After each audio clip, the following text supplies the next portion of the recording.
Back to Real America. Well, during the campaign, remember Joe Biden said numerous times that if elected, he would most likely try to issue a national mask mandate. This morning, the alleged presidential winner declared that he's already working on setting up a virus task force and that even though there is now a vaccine that appears it may clearly work, he will still reach out to all governors and ask them to implement a nationwide mask policy. And if Republican governors don't obey, he'll reach out to mayors in most of the cities and ask that they comply with his directive. Again, we'll see what happens with the election before we even talk about new policy taking effect. How about that? Already acting like the president, right? Vote count not in. You know, it still just amazes me that the media and that the Biden campaign actually believe they can come out just days after a contested election like this and say, I'm the president. He's the president. I call this election the debacle of the century. How about you folks? That's what I think too. Let's check in with my next guest. He is the director of investigations and research for Judicial Watch and become a staple here on the show, filling us in on all kinds of stuff that we need to keep an eye on. Chris Farrell from Judicial Watch. Chris, how you doing, my friend? Great to be with you. Thanks. Well, where do we begin? Let's begin with the investigations. How about that? We have got multiple reports of everything from dead people and dogs voting, people voting multiple times, people that weren't in states long enough to vote but somehow got registered, to extra ballots just poof appearing, stuff that wasn't signed, filled out incorrectly, getting counted. I mean, how much more evidence do we need, Chris, and what are you guys at Judicial Watch doing to prove to Democrats on the left, voters, politicians, and the left-wing media that voter fraud is happening, did happen? We have active investigations in all of the contested states. So whether it's Pennsylvania, Michigan, Wisconsin, Nevada, Arizona, every one of them, we've got active investigations underway. We're going to get records and documents. We always do. We're very good at it. We also have a 20-year track record of going into elections and uncovering the truth.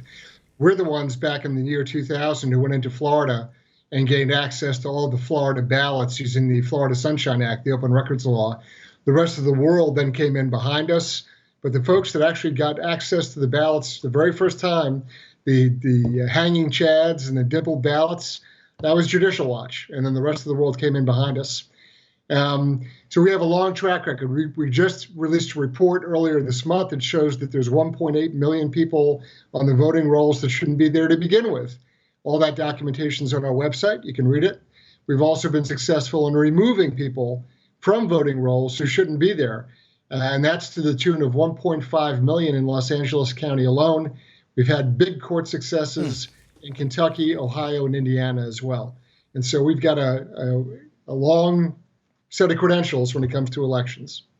Chris, tell us, if you can, because I know once it's pending litigation, and if you're a lawyer, you're not supposed to discuss things, but what, if any, can you tell us where we've got the concrete evidence? We've heard from Trump's team come out and say, we've got it, they've made the claims.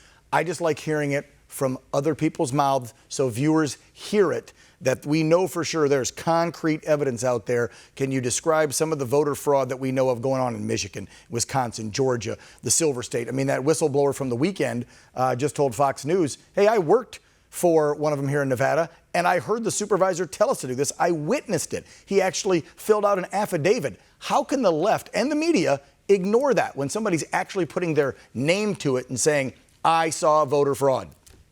The critical thing for everyone to do, and I don't care if it's one of your viewers, producers on your staff, other media, you've got to go to the source document and look at it yourself.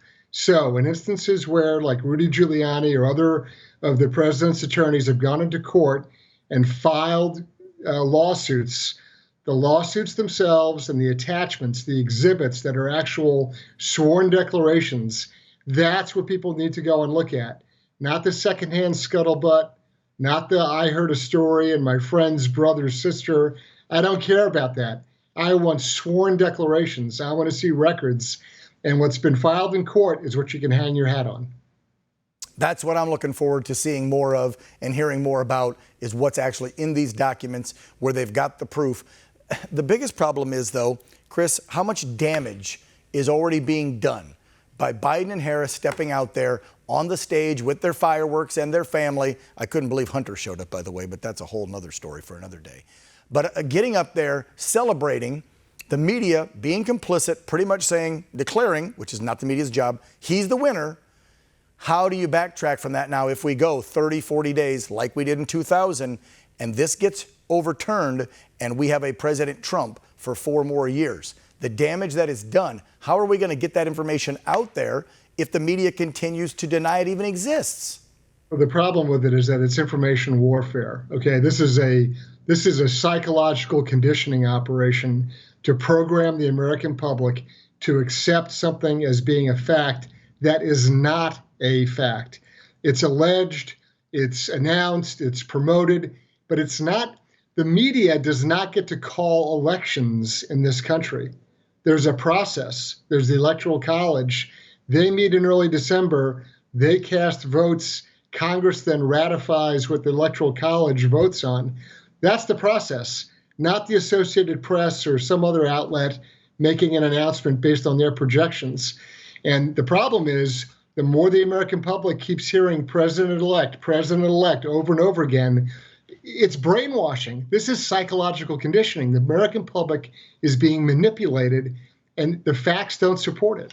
Yeah, and unlike 20 years ago in 2000, we now have more cable outlets. We have social media, which is blocking conservative voices. I mean, my God, they've blocked the president from tweeting about what's going on with the investigation. So you have social media teaming up with the mainstream networks and cable outlets, and then all the Democrats and the candidate Biden and Harris jumping on the bandwagon, and all of them telling the American people, this is the way it is. He's won, when in fact, that's not the fact. But Correct. Facts don't matter, right?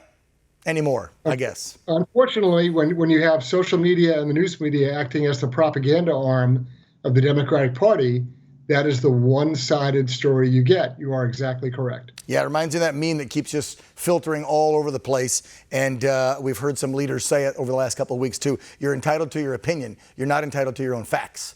And the facts of the case are, folks, if you're watching this program with Chris and I right now, share it with everyone. Joe Biden is not your president. He may become the president. One